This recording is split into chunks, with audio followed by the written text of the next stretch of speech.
Welcome in. It is a Wednesday. That means it is Supernatural News and Parashare. It's Cruiser and The Bruiser. Timmy D and the BCB, the Big Cuddly Bear. It is Beer City Bruiser. Bruiser, how you doing? I'm doing fantastic. And you know what, Tim? I got to share something with you and the listeners because we're all so close and it's a very momentous day. But Friday, our beloved mascot, Ziggy Star Pup, turns 1 year old. Oh, happy birthday, Ziggy! Isn't that? Yes. Yeah. Wait, I think I have applause here. Do I have applause? Yes, I do. I have applause for Ziggy. Yes. Yep, she will be 1, and then come June, it'll be me having her by my side for a year. So. Aww. Yeah. Oh, look at that. So, are we getting the little birthday cake? I think we are. Yeah. Mrs. Bruiser was leaning towards it, you know, so we want to do something. Yeah. So she has her other litter mates. We still in contact. They want to do like a little birthday party for the 4 of them, 5 of them. Yeah. And we're like, just let us know. We'll get her dressed up and out there. No, you're not going to dress her up, really? No, don't do that. No. Mrs. Bruiser likes to dress. Well, now that she has Talia, the new one, she dresses her up. And I can't argue because Talia's a cute little wiener dog Chihuahua mix. So like her in the little outfits is cool. And most of the shirts say, you're not having fun if you're wearing pants. No, but you're not. No. You got to not have pants. No.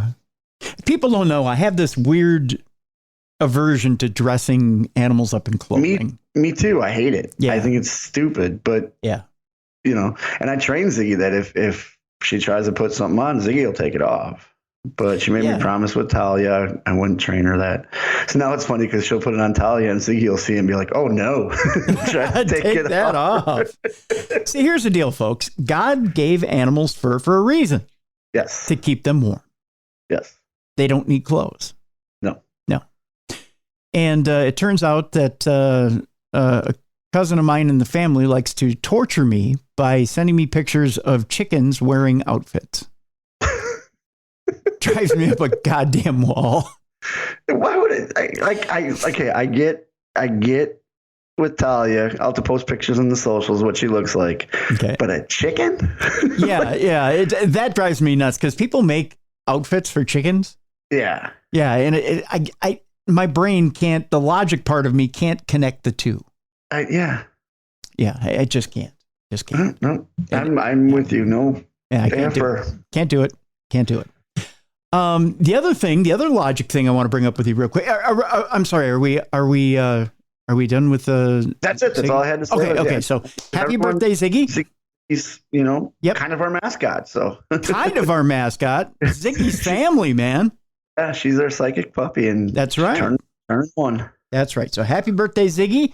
We'll post on social media for Ziggy's birthday, and you all can wish Ziggy a happy birthday on Friday. Yes, that's right.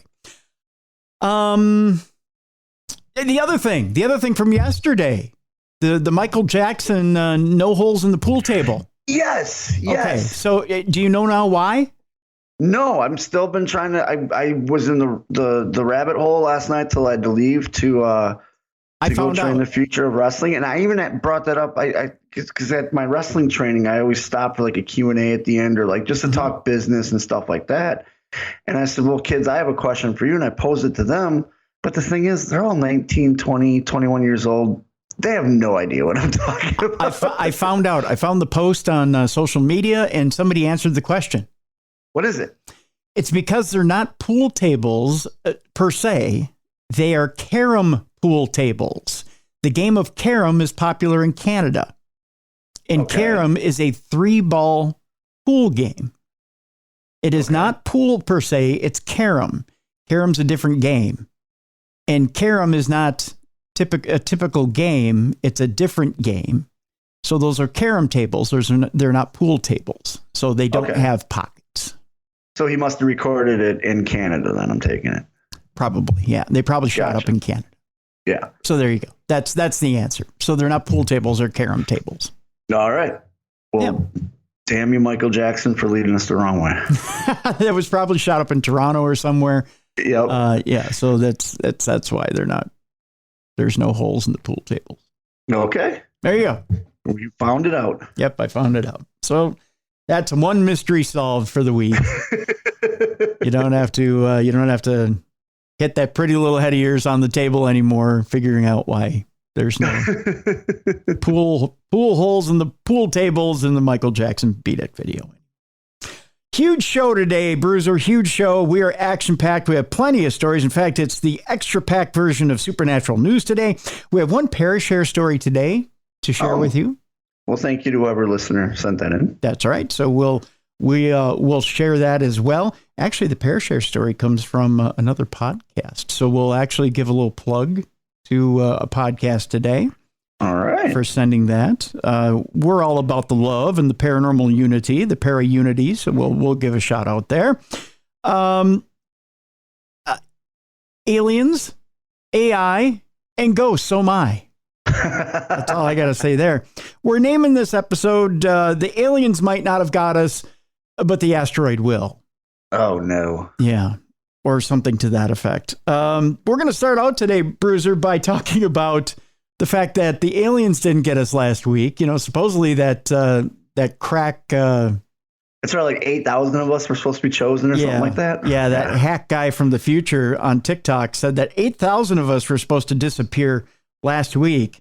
Ha ha, right. And that the aliens are supposed to scoop us up and take us away. If you don't remember right, Eno Alaric was supposed to, it said that 8,000 of us were supposed to disappear because the aliens were going to come get us. Eno Alaric is still out there on Twitter. Didn't happen, though. I can't wait to hear his excuse. Yeah, I can't either. He's probably out there somewhere on TikTok making excuses. But that's one of 4 predictions that didn't come right. There are 3 others. So there's going to be 3 more that he's completely wrong on. That's right. So he's got 3 more strikes, 1 more than you get when you're at bat in either baseball or softball. So Eno Alaric will swing for the fences and probably come up empty. One guy says online, still waiting for the aliens, bro. He's also recently, Eno Alaric has given us more things to look forward to in 2023. There's also actually some good health news ahead, folks. Sure. He also says a 750-foot mega tsunami will hit California, San Francisco in particular, with over 200,000 casualties. Don't hold your breath. That's coming up on June 12th. Yeah, it's supposed to happen then. Yeah. Probably won't. A 5-mile deep trench will open up from a 9.5 magnitude earthquake, releasing many species thought to be extinct. June 18th, mark this one down on your calendars too. 7 people randomly fall from the sky to their passing. Well, nothing was even there, so just randomly they fall from the sky. They just all of a sudden just start coming out of the sky. That's right. August 12th, scientists will find a cure for skin cancer using a pituitary gland from a squirrel. That's right. You too get your health care from a squirrel because insurance is too expensive. That'll happen. Yeah, it is expensive. It is, yeah. Why pay the $800 to $1,000 a month when you can just go out and pluck a pituitary gland from a squirrel? I got 4 of them right now in my yard that are making the dogs angry, so I'm sure the dogs will be happy I'm taking their pituitary glands. That's right. Cancer cures for 4 in Bruiser's front yard. December 3rd, 2023, a large crystal is discovered deep in the Amazon, having the power to heal all ailments and injuries. Well, it's about goddamn time. I got plenty of them. Yeah, how do we get in line for that? Yep. Well, we just have to go to the Amazon, Bruiser. We'll find the crystal, and by gosh, I'll be up running around. And you and I will just be young, spry young men again, won't we? That's right, yeah. And then finally, we'll be able to become, I don't know, lumberjacks. Is that what we'll do for a living? Let's do it. Let's be time-traveling lumberjacks. That's right. We'll be time-traveling Paul Bunyans. In December 29th, scientists will find a way to use stem cells to grow replacement organs and new kinds of organs. So finally, I'll get that 3-foot dick I've always been looking for. So that'll happen thanks to Eno Alaric, who, in my opinion, is full of shit. So There you go. Now, while Eno Alaric is spouting nonsense over there on TikTok, we have real stuff to deal with. Okay. Turns out... Stuff we need to worry about? Real stuff we need to worry about, Bruce. Okay. Real stuff we need to worry about. There's a giant asteroid as tall as 24 emus, and dogs.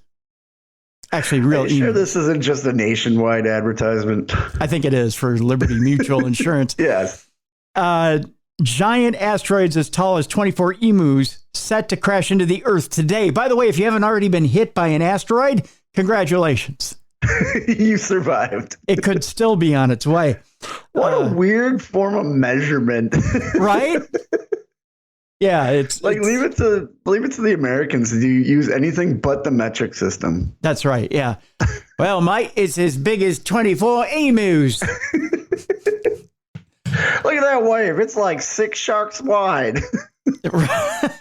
Right. An asteroid labeled 2022 YK4 will crash into Earth's orbit around 11:33 p.m. tonight. And it's around the size of 24 emus. But it doesn't give us a location where it's going to crash. Well, let's see. Let's read into this deal and see. It's been given the name 2022 YK4. The asteroid measures in at around 42 meters or 24 emus. So there you go. You know how much 24 emus are now. They're 42 meters in diameter. It will fly just 4,495,416.015 kilometers from Earth. Woo, that's close. That's really close. Man, that's like shoot a missile at it. That's right. How many do we have in the backyard, by the way, to fire off at this sumbitch? Yeah, we got to fire off a bunch of them. Yeah. Which has worried NASA's top, it says boffins. What's a top boffin? Well, he's one of the top guys in NASA there, and he handles all the asteroid and stuff about to crash into Earth. He specializes in measurements of animal species. Yeah, very important guy. I thought a top boffin is what those guys with long hair put their hair into when they go to do things. No, that's a man boffin. Oh, that's a man boffin, right? Yeah. I thought man boffin is what you do when you run out of women. I'm not sure. I'm confused as to what to do in the apocalypse. That's butt boffin. That's butt boffin, right? Yeah. That's what you do when the apocalypse hits. Anywho, top boffins. That's what NASA has, and they're going to designate it as a near-Earth object because it's only 4,495,416 kilometers away from Earth. The asteroid was first spotted in 2012, so we've had plenty of time to avoid this sumbitch. And that's the second time I've used that word. The last came near Earth in 2017. NASA has scheduled it to come pretty close to us again tomorrow. Actually, it's today at around 11:33 p.m. Now, where is it supposed to hit? Let's see. Does it say here? On its current projections, it will then come near us again in September of 2079. Oh, so it's going to come back around if it doesn't hit us. It's circling us, huh? It is like a shark. It is. So you hear the Jaws theme if you listen real carefully. So tomorrow at 11:30, we'll start hearing the Jaws theme, and by 11:33, the Jaws theme will go away. It'll be like dun dun dun dun dun dun dun dun. Missed you. Coming back. It doesn't say where exactly it'll hit. It doesn't have a zone per se. Just that it's going to hit. We got to go to another boff guy. Yeah, we got to go to another boffin in order to figure this out. It does say that it's rumored that should it dramatically change course and hit us tonight, it would have the impact of 214 times the Fat Man atomic bomb that was dropped on Nagasaki had. Oh, that's a big bada boom. It's going to hit hard. Yeah. Yeah. More than a slap in the face from those bitch slap shows that you see on TBS. Yeah. So it's going to rock us a little bit. Anywho, yeah. So brace yourself. It could happen tonight at 11:30, or it couldn't happen at all, and it'll come back in 2079. Either way. Either way, just be ready. Either way, it's going to happen. If it doesn't happen tomorrow, we have 50 years to prepare for it. That's right. That's right. Yeah. Right. Moving on, let's talk aliens, shall we? Let's. That's right. They didn't visit us. They didn't come get the 8,000 people they promised. No, they didn't, but they did leave behind a ship.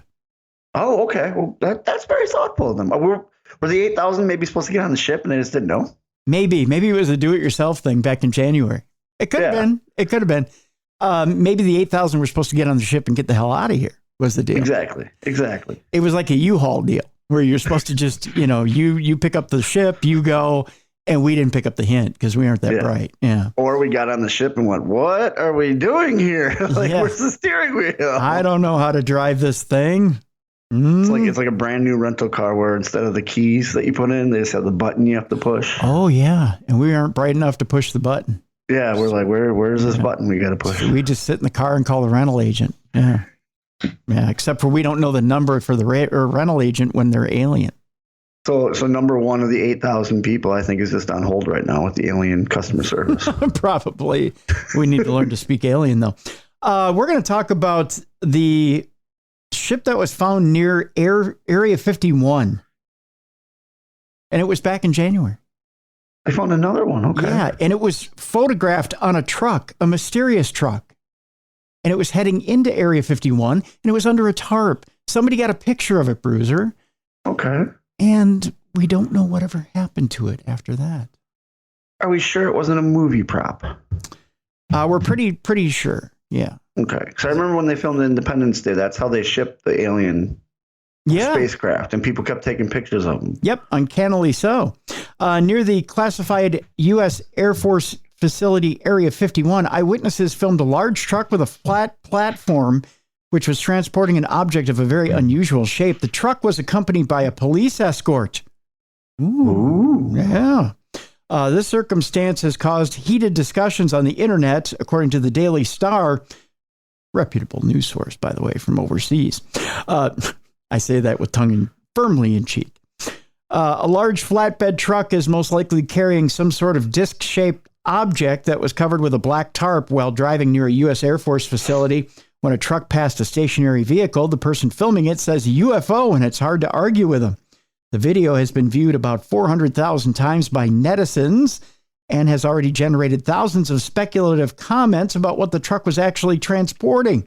For science fiction fans and aliens, by the way, Area 51 has been closely associated with UFOs and alien research ever since the crash of an unidentified flying object carrying aliens was reported from Roswell, New Mexico in 1947.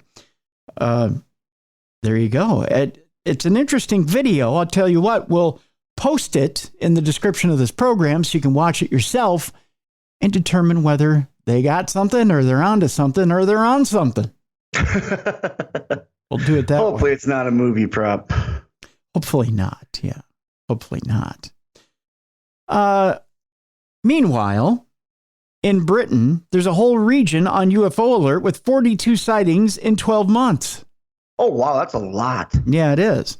The southeast, northwest, and southwest has still come out on top on the unearthly sightings chart for 2022. That, of course, was last year. But the West Midlands is spiking after UFO researchers compiled last year's data. That's the West Midlands in Britain. The Midlands is challenging the Southeast as UK's hotspot for UFO sightings, according to new data. There were 42 separate sightings reported during 2022 alone in the region. Claims of extraterrestrial sightings were made in the West Midlands, Warwickshire, Shropshire, Staffordshire, Worcestershire, and Herefordshire. A lot of sure. They're really sure over there in the shires. That's for sure. Despite the spike, the area still lags behind the southeast, northwest, southwest of England when it comes to official reports lodged. UFO researchers compiled data using Freedom of Information requests along with local and national media reports, that according to Birmingham Live. With the West Midlands Metropolitan County itself, which compromises Birmingham, Wolverhampton, I don't know why that's the one that tripped me up, Dudley, Sandwell, Walsall, Solihull, and Coventry. There were 17 reported sightings last year. The findings you got through all the shures, no problem. Yeah, I know. The easy ones, you just third grade read level came out. That's right. That's right. Hey, I'll go get that Chinese AI woman in a minute. You watch it, Buster. I know you will. Yep. The findings were revealed by Bonus Insider, who analyzed data compiled by the research group UFO Identified. That's the name of the group, UFO Identified. A report by Bonus Insider said, according to the data for 2022, the most commonly reported UFO was star-like, as described in 126 reports. Other common shapes were orb, as we roll our eyes, circular, cylinder, and sphere, as well as triangle. Saucers or discs, he said discs, are classified in the UFO identified document and were spotted in 34 reports. So there you go. That's a lot of sightings. That's at least 3 to 4 sightings a month. That's right. Yep. That's crazy. That's a lot. That is a lot. We'll move on. A Harvard astronomer believes a meteorite that exploded over the South Pacific in 24 was actually an alien probe, and he's launching a $1.5 million mission to prove it. Okay. Yeah. Good luck. Find out if we were probed. That's a lot. We're talking about Avi Loeb, of course. Good old Avi. He's always in the news. He's keeping us on our toes. That's right. $1.5 million. That's the amount that he's spending to prove that a meteorite exploded over the Pacific Ocean in 2014 and that it was an alien probe. He spent years working, Avi Loeb, that is, closely with the U.S. military to pin down the impact zone near Papua New Guinea and is now ready to embark on an expedition to uncover the fragments left behind. Loeb said a boat and dream team are secured for the venture. I'm glad Magic Johnson found something to do in retirement. I was going to say, so he's got Magic Johnson, Michael Jordan, Scottie Pippen. They're all going to be there, huh? They're all going to be there. What they have to do with UFOs, I don't know, but they got a hell of a basketball team put together. Well, they're the dream team. That's right. I'm glad Charles Barkley will be there too, although nobody will be able to understand him. Along with complete design and manufacturing plans for the required sled, magnets, collection nets, and mass spectrometer, he says that's all in the works as well. He was speaking to the Daily Beast when he said plans to scour the ocean floor for 2 weeks will use sand sifters along with some magnets, which should catch what he believes are pieces of alien technology. I got to ask you, Bruiser, do you think they get alien tech or a whole lot of... I think they get a whole lot of nothing, because think about it. In 2014, he says it crashed. Mm-hmm. That the ocean's constantly moving, so the bottom is constantly changing. Mm-hmm.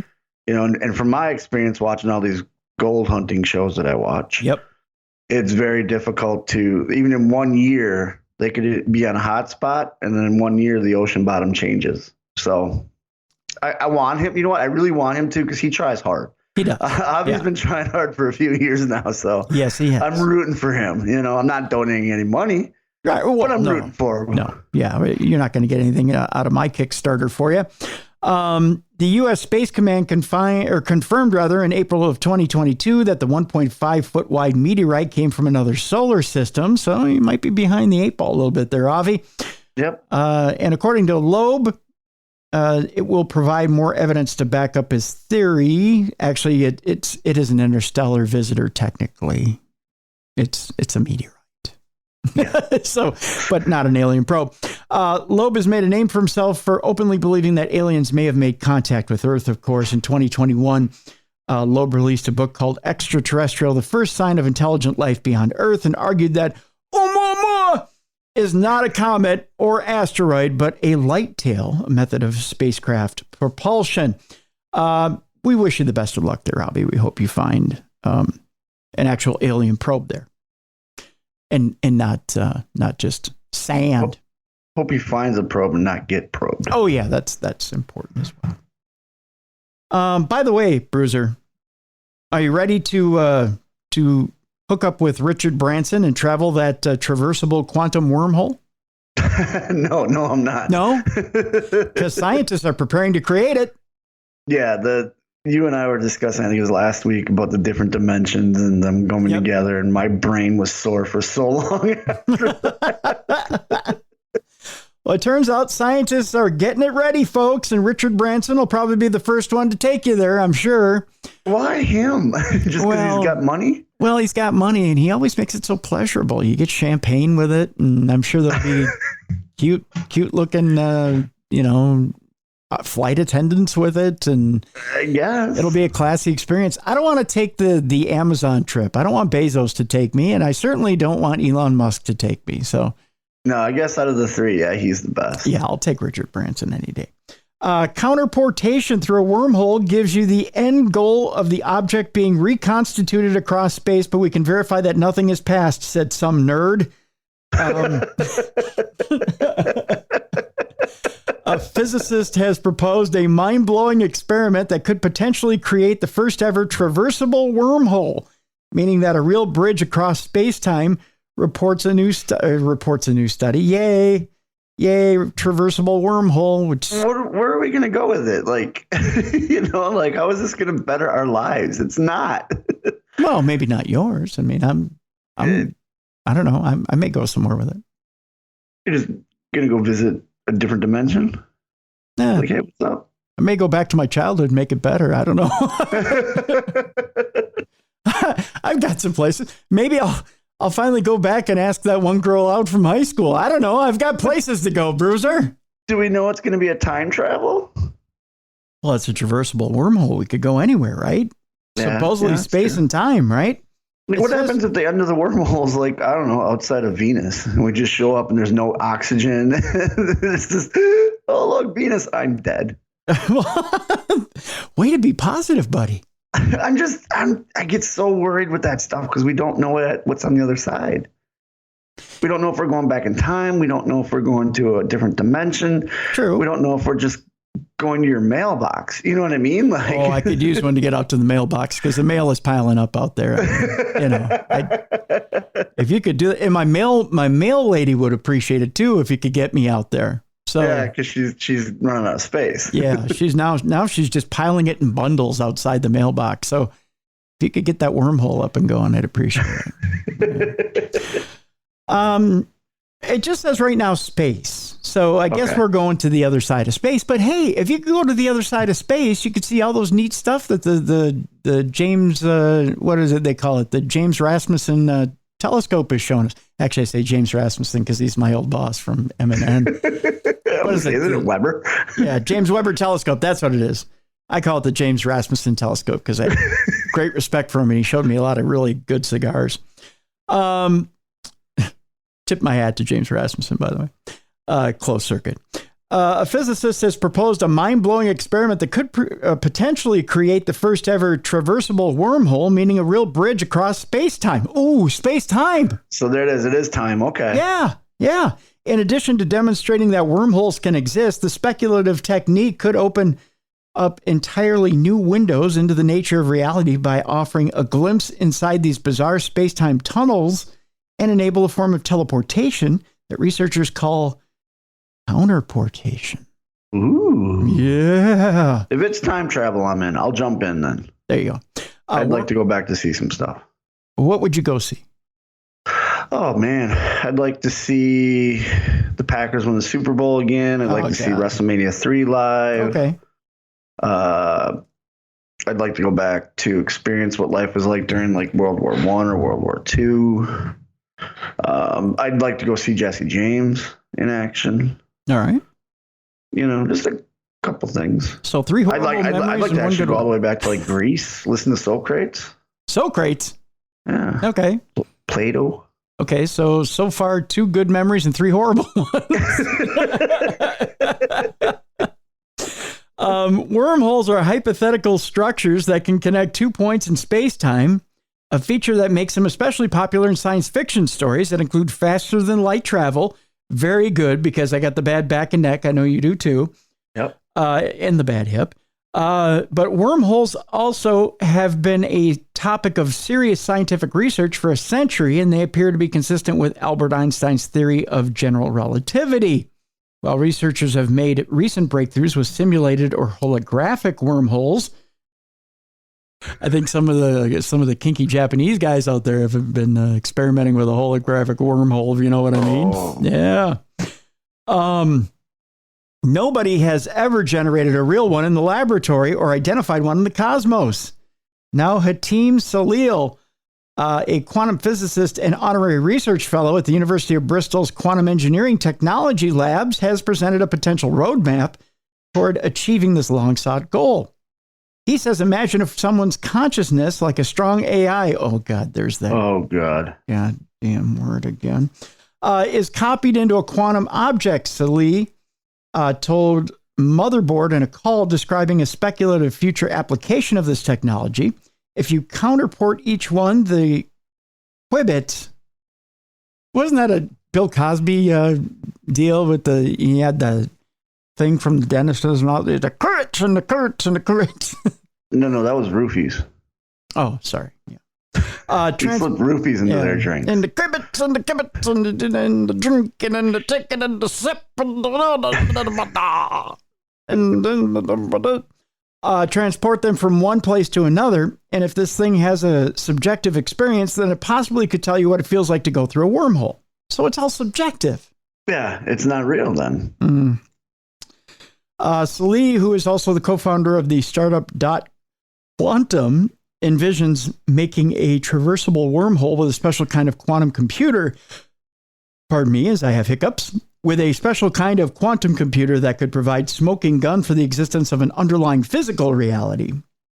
So in other words, wish it and it will come true. Yes. Yeah. I'm just worried now. I mean, if they are successful with this, could the quantum leap guy actually leap into our bodies? Well, that's a good question. Yeah, that'd worry me because where do we go? That's true. I don't know. It's a good They question. never covered that in the show.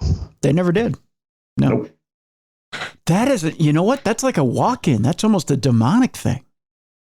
Yeah, if you think about it, it is. Yeah. Because where do you go? That's right. You disappear. Yeah. That's right. Where do you go, Bruiser? That's like a Seinfeld bit. I don't know where you go. When he leaps into you, where do you go? Where do you go? Do you end up in the couch? Yeah. And finally, for this half of Supernatural News, guess what, Bruiser? Not only do we get hit by an asteroid potentially tonight, but you can look up in the sky and 5 planets might align with the moon tonight. It happened last night. Okay. But 5 planets align with the moon, and then Satan pops up out of the moon. And I was going to say, no. What kind of cult is going to be happening? What kind of rituals are going to be happening? Like, what is going on here? I don't think there's any rituals. Like there's something is going to happen where the people are, they all lined up. Let's all get our Nikes on, our purple blankets, drink our Flavor Aid. and then we all take off for outer space. Mercury, Jupiter, Venus, Uranus, by the way, lines up with the moon. My anus always lines up with the moon. I mean Uranus. Uranus always lines up with the moon. Otherwise, it's awkward on the toilet. Mars and the moon all aligned in an arc across the evening sky. It did so on Monday, but it's still lined up Tuesday and then today with some visible to the naked eye. This is often called a planetary parade with Mickey Mouse leading the way. I was going to say, do they have the underdog balloon up there too? They do, yes. Macy's sponsors it every year. And it was visible after sunset in the west. A good view of the horizon and clear skies offered the best chance of spotting the alignment. They then sing the Mickey Mouse theme, and there's a dragon at the beginning that shoots fire out of its mouth. I don't know if you've seen it. It happens at Disney World as well. Okay. Yeah. So they play some fun music. Yep. Marching band going on. They sure do. Last summer, Mercury, Venus, Mars, Jupiter, and Saturn came together in a rare planetary conjunction. What's your function?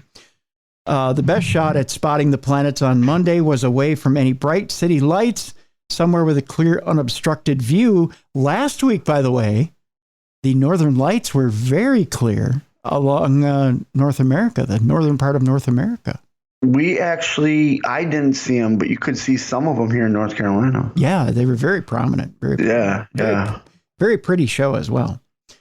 You needed to be observing early in the evening to see that show, the planetary show, because Mercury and Jupiter quickly disappeared over the horizon. They're shy. They have a little bit of a complex. So, yeah. Well, and they're younger, so they got to get in before nightfall. That's right. Some of the best views were northern parts of Scotland, from where you could see it, and the islands because of its clear skies. It's best place to see that show from. So there you go. That those 5 planets were in alignment this past week, so that was a good place to check that out from. Tell you what, Bruiser, we're going to take our break. When we come back, oh boy, do we have some AI news for you. Oh, great. Yep. This time, we're going to talk to you about what happens when your AI chatbot stops loving you back. It's called the Terminator. Oh, yeah. We're going to get kinky on you. Wow, wow, wow. We have a Roomba-like robot that picks up your dog poop. That was sent in to us by Matt. Thanks, Matt. We're talking salad shit shooter all over the place for you today. By the way, AI is reading your brainwaves. You can't escape it. You can only hope to contain it. And the father of AI himself, the father of Terminator robots, speaks out on AI. Really? Can you wait to hear about this one? And later, I can't wait. Later in the program, we have a Parashare story for you. So it's all coming up in the second half of Supernatural News here on a Wednesday. It's a Cruiser and The Bruiser here on a Supernatural News on the best in paranormal programming. This is Darkness Radio.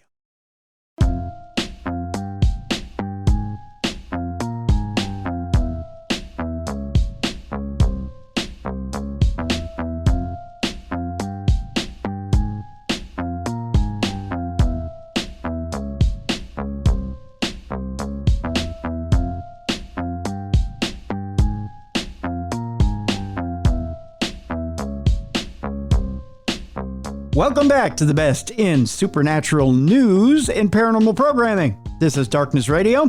It's a Cruiser and a Bruiser!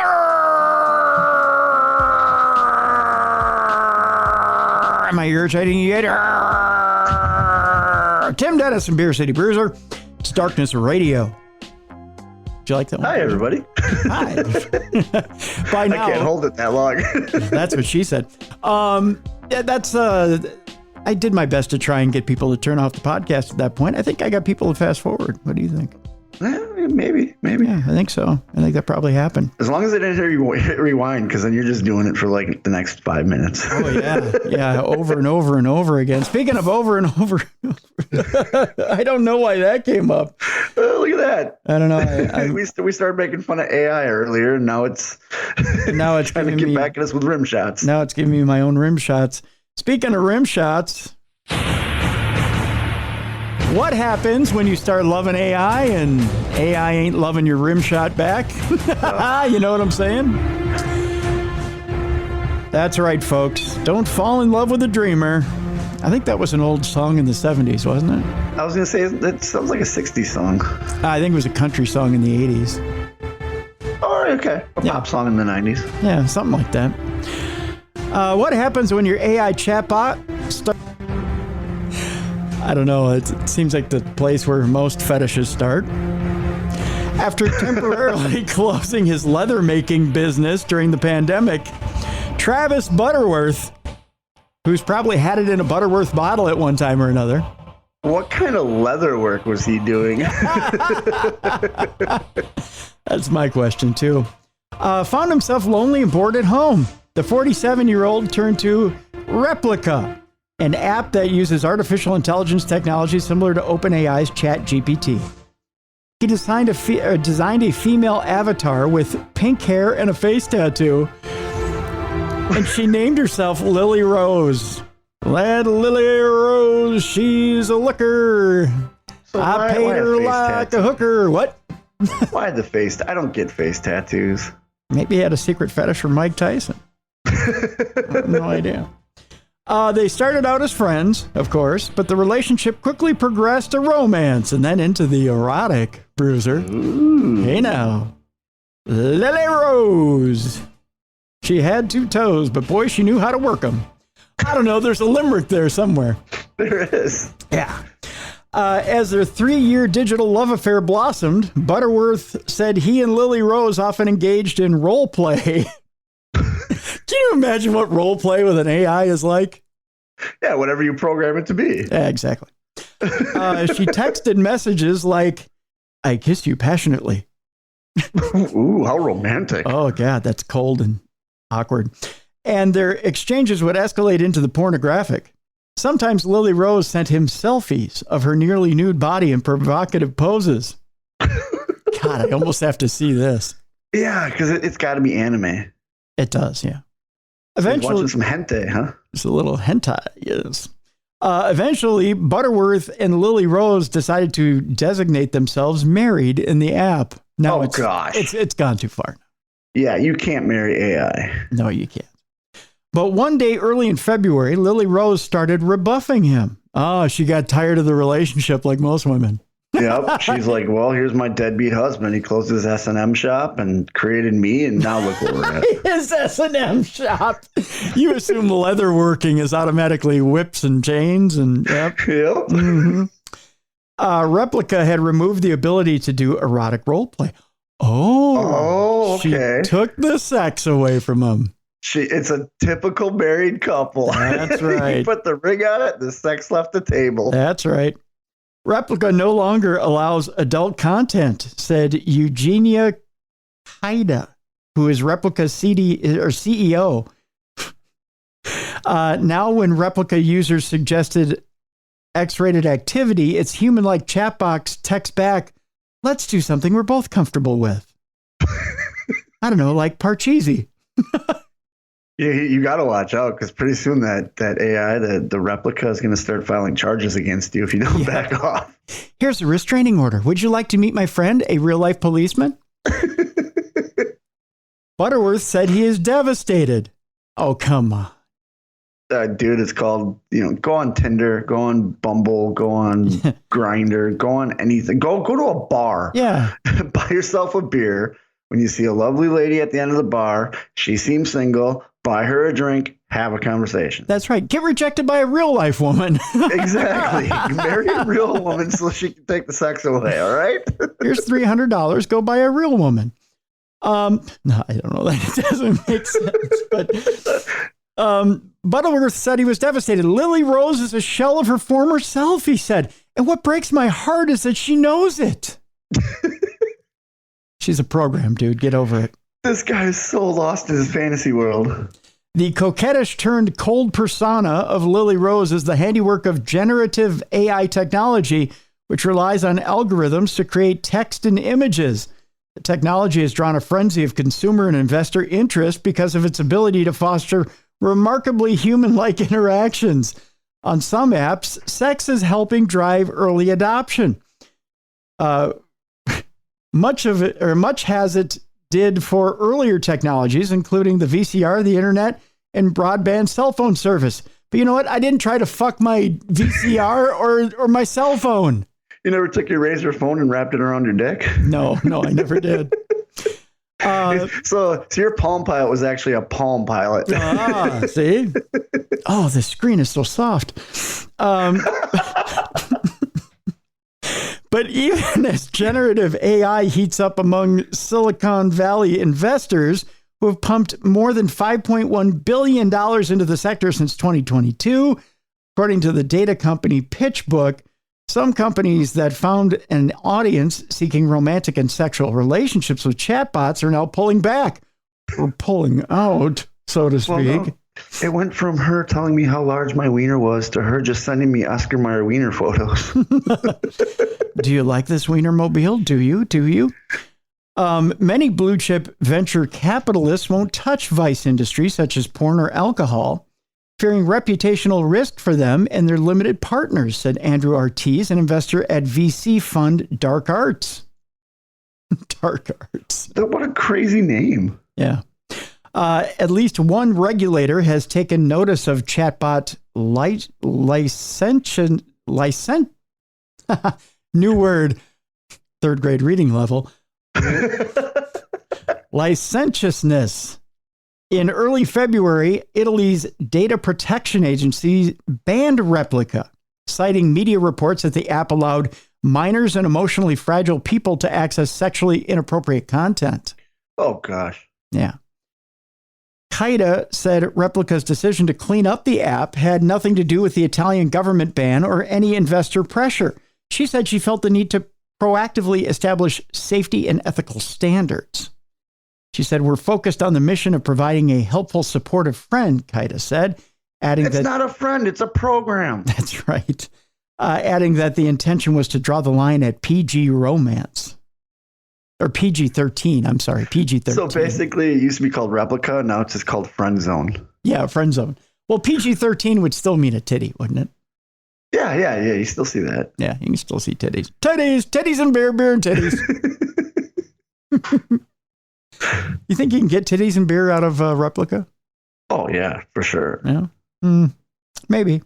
2 Replica board members, Sven Stroband of VC firm Kozla Ventures and Scott Stanford of Acme Capital, which is run, by the way, by Wile E. Coyote. He's their president. That's right. Not only is he their president, he's a customer too. That's right. Probably screwing his flat screen. Did not respond to requests for comment about changes to the app. Replica, by the way, has 2 million total users, of whom 250,000 are paying subscribers, and probably all really pissed off and have flaccid wieners. Oh, exactly. They're all like, you just took my girlfriend away. My girlfriend doesn't put out anymore. Thanks a lot. By the way, Bruiser, annual fee for Replica, $69.99. They might want to change that price. That's right. If you're not getting action off a Replica, $69.99 is a lot to pay. It's a lot cheaper to go out and just meet somebody. It is, yeah. Users can designate their Replica as their romantic partner and get extra features like voice calls with the chatbot, according to the company. Oh, voice chat. Hello, Cruiser. I'm Lily Rose. It's nice to meet you. Let's play tic-tac-toe. Oh, you're very special. I love you. Now, do you get to choose the voice? I hope so. Because what I would do is, like, I'm on a mission now to meet somebody that has this Replica with the voice chat and change the voice to Darth Vader. It's all wheezy and dark. Yeah. I don't want to hear this. My name's Lily Rose. It'll just make it some southern guy like, yeah, you sure is sexy. Why don't you drop them drawers and give me 20 pumps, buddy? Yeah. Open that bush light. Let's go. Woo! Woo! You sure is a sexy one. Yeah, I don't think that would be very romantic. Why? You sure need throat coat after that one. I'd change the avatar too to look like Janet Reno. That's hot. Woo!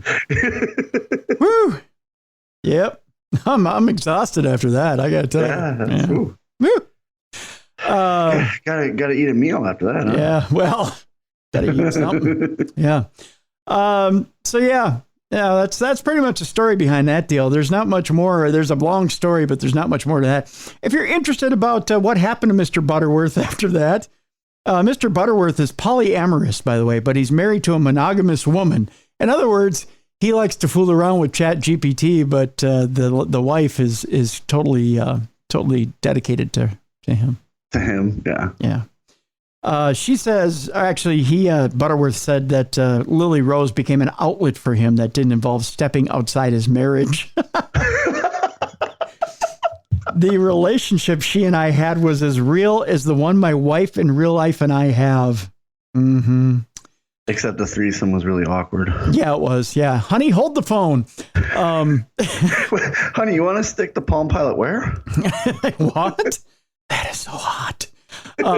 Butterworth said his wife allowed the relationship because she doesn't take it seriously. His wife declined to comment because she's just too goddamn embarrassed. You didn't take this to a media outlet, did you? God, you are so pathetic. Oh, I let you play with your toys. You don't need to let the world know. That's right. God, I'm leaving you. I'm going to my mother's. My real mother, not my fake one.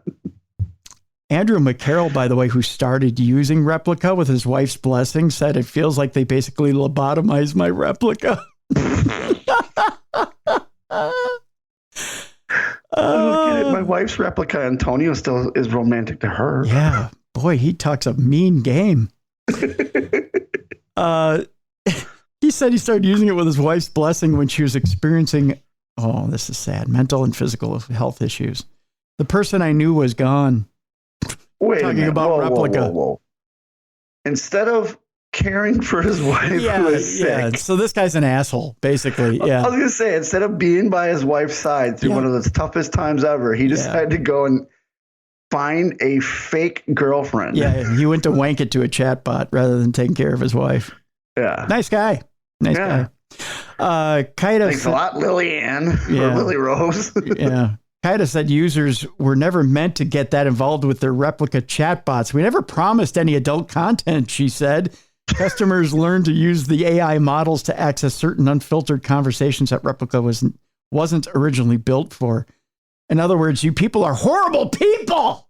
When are software engineers is going to learn? Anytime they design something, porn's going to be involved somehow, some way. Yeah. If you design something pure and unadulterated and nice, people are going to wank it to it. Jethro from the Boondocks is going to find a way to whip it out and wank it to it. That's right. It's been going on since hieroglyphics were the way that we did things. That's right. Ooh, nice symbol. Can I take my dick out to it? Look, I created fire. Awesome. Can I put my dick in it? Can I throw my seed in it? The app was originally intended to bring back to life a friend she had lost, she said. Not your friend. Not your friend. Replica's former head of AI said sexting and role play were part of the business model. Really? So this guy was Artem Rodachev, who worked at Replica for 7 years and now runs another chatbot company, X-Human, who has no soul, told Reuters that Replica learned into that type of content once it realized it could be used to bolster subscriptions. So in other words, F yeah, dude. Yeah, you want to get off to my program? Fine, $69.99 a month. Let's go. That's right. Wanking it was part of our business model.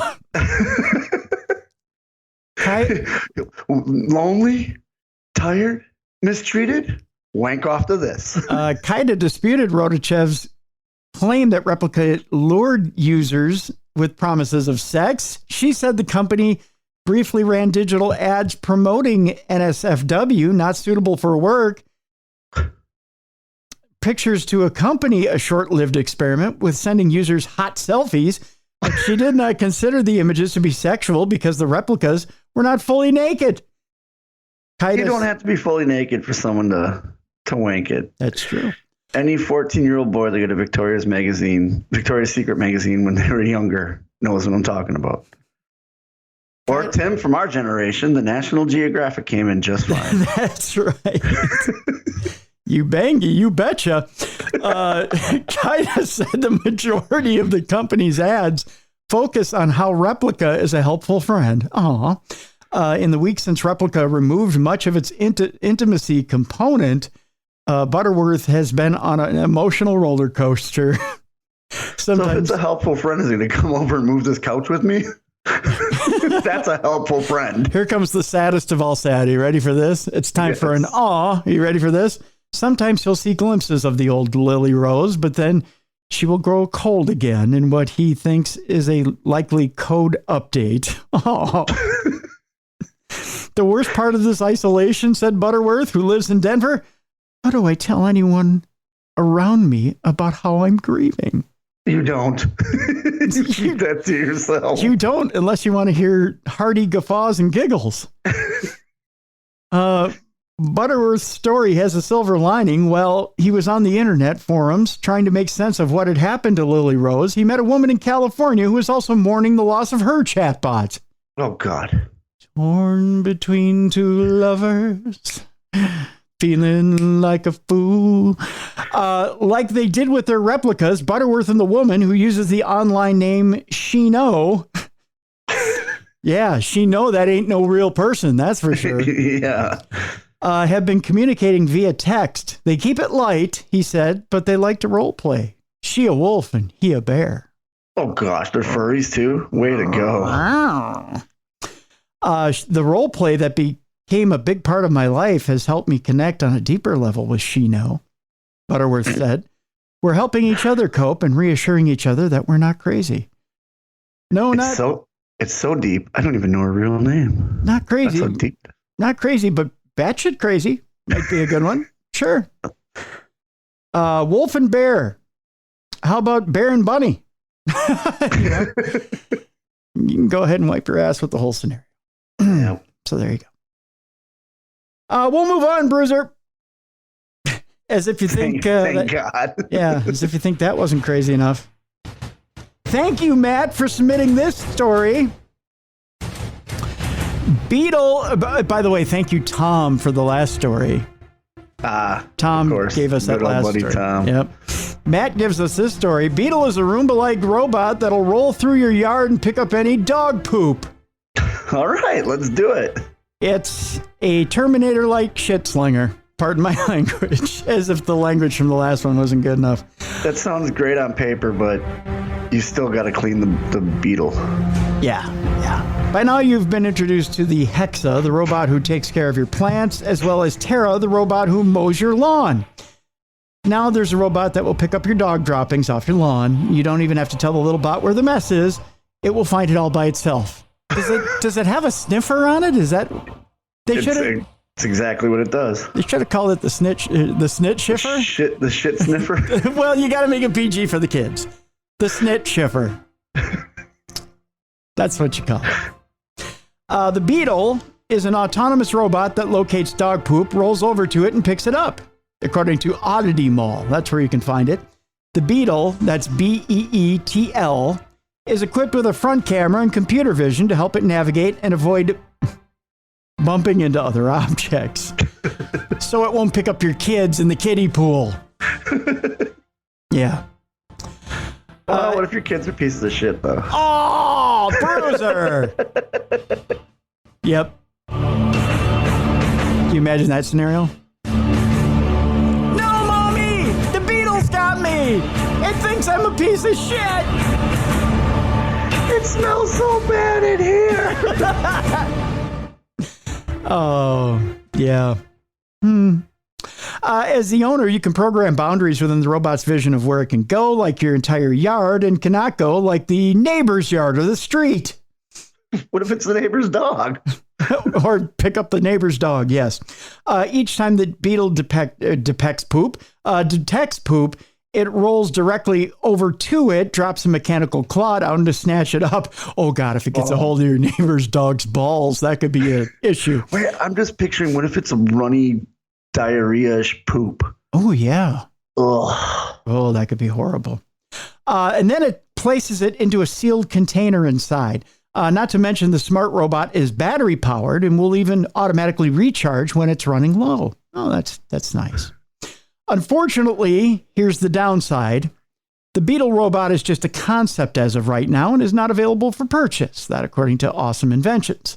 There's not yet a timeline where we can expect to see the fancy gizmo picking up our doggy's duty. However, the design team has mentioned potentially adding a new feature that would enable the robot to also cut grass while it drives on the lawn, searching for droppings. I can see a problem already. Can you see it, Bruiser? I can see it. Someone's going to miss a limb at some point in time. That's right. So there you go. Double tasking might be an issue.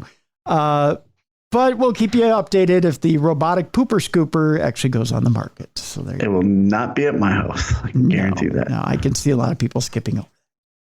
Speaking of skipping over it, you might not want to pick up the brainwave machine, new from AI Techniques.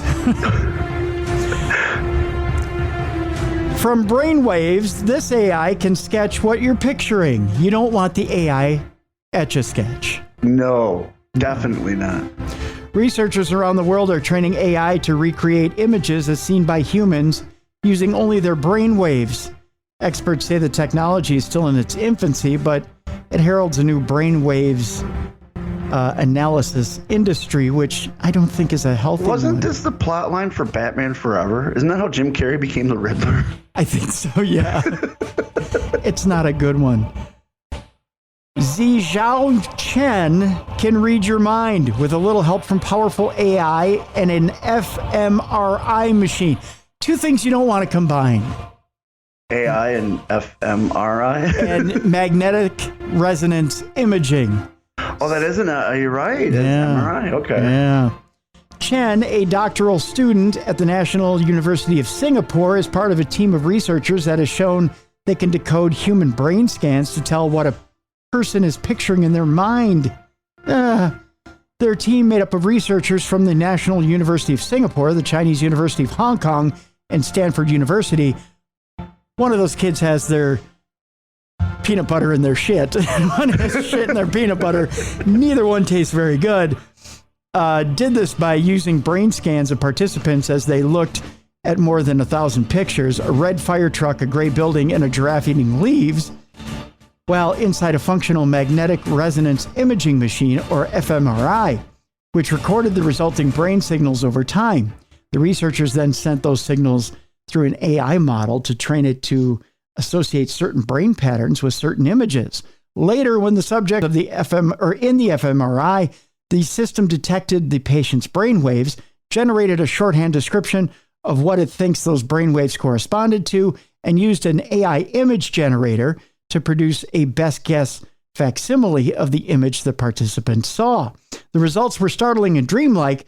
An image of a house and a driveway resulted in a similarly colored amalgam of a bedroom and living room. An ornate stone tower shown to a study participant generated images of a similar tower with windows situated at unreal angles. A bear became a strange, shaggy, dog-like creature. Okay. Interesting. The result, I'm surprised they could picture the images when I'm sitting in an MRI machine. I'm just panicking. Yeah, me too. I'm like, done right now. Fuck you. Yep. Yeah, and I wonder what that would generate. Yeah. Middle fingers everywhere. Probably. What they're dreamlike. Yeah, but they're very dreamy. The resulting generated image matches the attributes, which are color, shape, etc., and semantic meaning of the original image roughly 84% of the time. Oh, wow. Pretty accurate. Pretty accurate. While the experiment requires training the model on each individual participant's brain activity over the course of roughly 20 hours before it can deduce images from fMRI data, researchers believe that in just a decade, the technology could be used on anyone, anywhere. And how do we block this? Do we need to get a magneto helmet or what? I think so, yes. The magneto helmet is the way to go on this deal. Briefly, Chen says it might be able to help disabled patients to recover what they see and what they think. Chen also added humans won't even have to use cell phones to communicate. We can just think to each other. Nope. Don't want to do that. Nope. Because there's times where I think something to somebody and say something completely different. That's right. The results involved only a handful of study subjects, but the findings suggest that the team's non-invasive brain recordings could be a first step towards decoding images more accurately and efficiently from inside the brain. None of this seems great to me. Yeah. So we'll leave it at that for that story there. That to me is just scary enough. And that's definitely nightmare fuel. That's nightmare fuel. But there's a savior on the horizon, Bruiser. Oh, who's our savior? Our savior just so happens to be the one who put the scary thought in our head in the first place. Good old James Cameron. That's right. Terminator. What's Jimmy C up to? Well, Jimmy C says that we should fear AI has taken over and will spark Armageddon. Yes, I agree with you, Jimmy. He knew it all along, folks. Robots that can kill off mankind have already taken over the world, according to the creator of the Terminator. Yeah, I believe it. Yeah. Movie director James Cameron questioned if humans want to end up fighting a war with someone smarter than ourselves.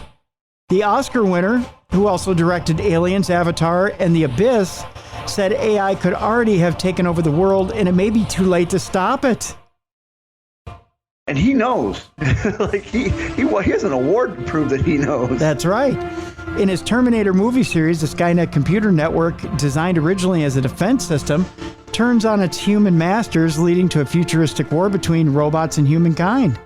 Starring Arnold Schwarzenegger as a killer cyborg, the classic films are seen as a cautionary tale about the potential dangers of technology. In recent months, the launch of advanced software such as ChatGPT has sparked similar fears about the unpredictable power of what Silicon Valley engineers have unleashed. The 68-year-old Cameron told Smartless podcast he was worried about the real-life threat posed by artificial intelligence. The quote from him is, "I'm not afraid, but I'm pretty concerned about the potential misuse of AI. I think AI can be pretty great. I think it could also be the literal end of the world." If you don't believe it, look, that guy's girlfriend became cold and heartless in a matter of one software update. That's right. He also said, quote, "You can talk to all the AI scientists, and every time I put my hand up at one of the seminars, they start laughing. The point is that no technology has ever not been weaponized." It's a good point. That's the two things you can guarantee when something new is created is porn's going to be used on it or it's going to be weaponized. Now imagine combining the two. Weaponized porn. Just topless soldiers running around everywhere. You get to the point where you're going to get off and boom, they launch a weapon at your cock.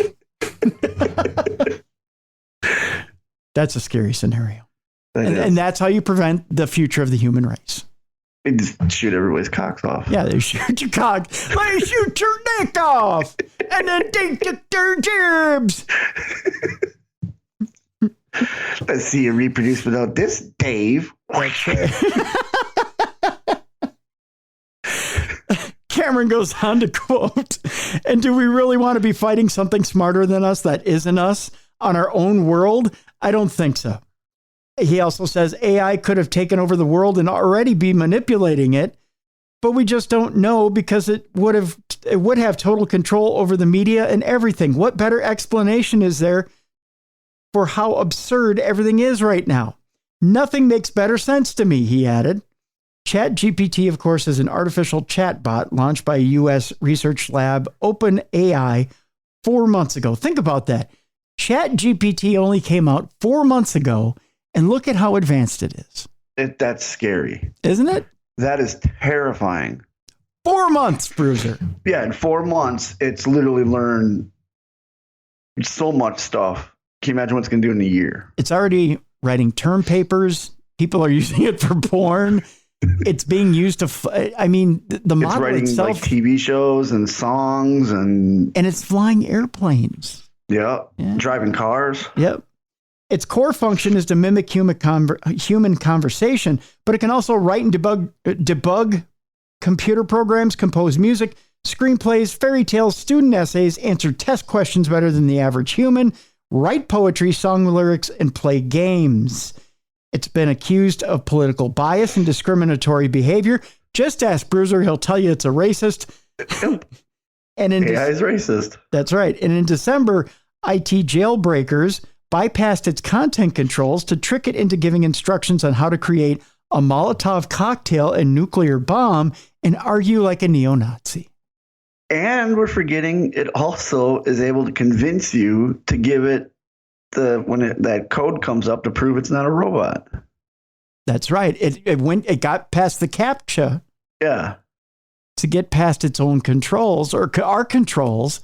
Yep. To control it. Yes. Yeah. And that's something.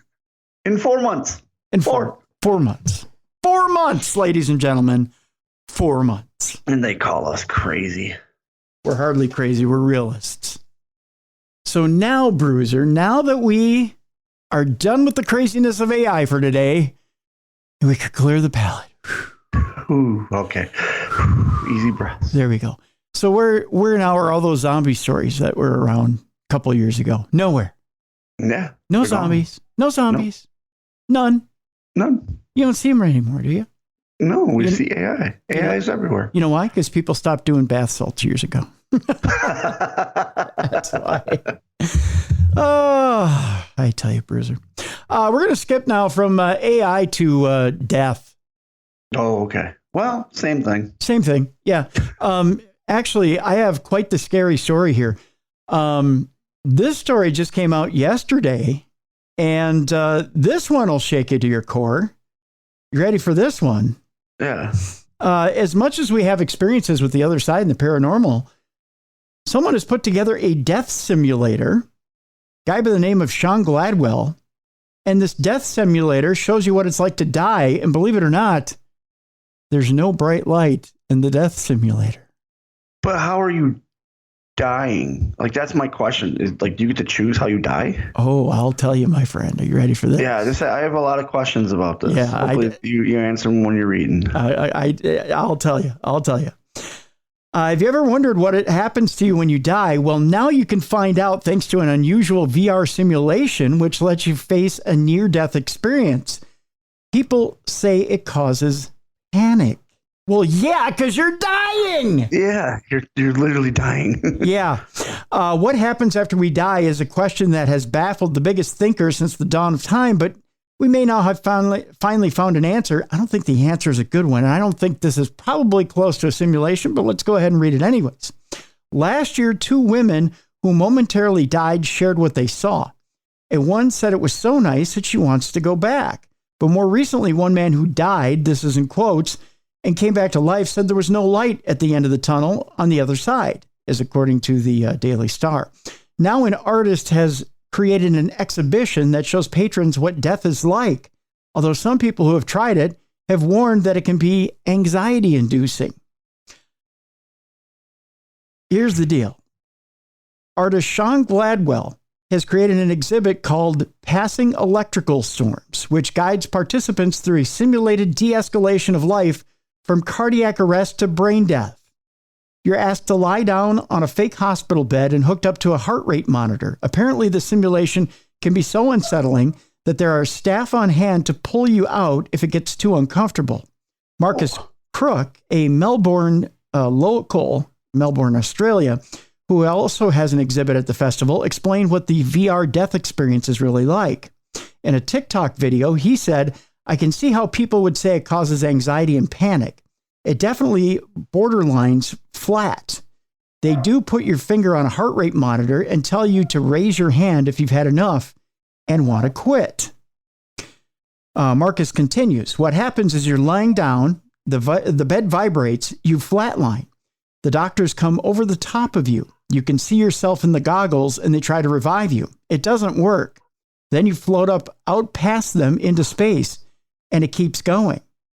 Just as nobody can really know what it's like to die, nobody can really know what the VR experience is like unless you're in Australia and able to try it out in person. That's because it's part of Melbourne Now, which is a huge culture festival in the Australian city, which features more than 200 artists. It runs now from right here in March until August. Not a lot of description, but enough to make you wonder. Not me. Nope. Nope. Nope. Not going to do it. Not going to do it. Okay. Nope.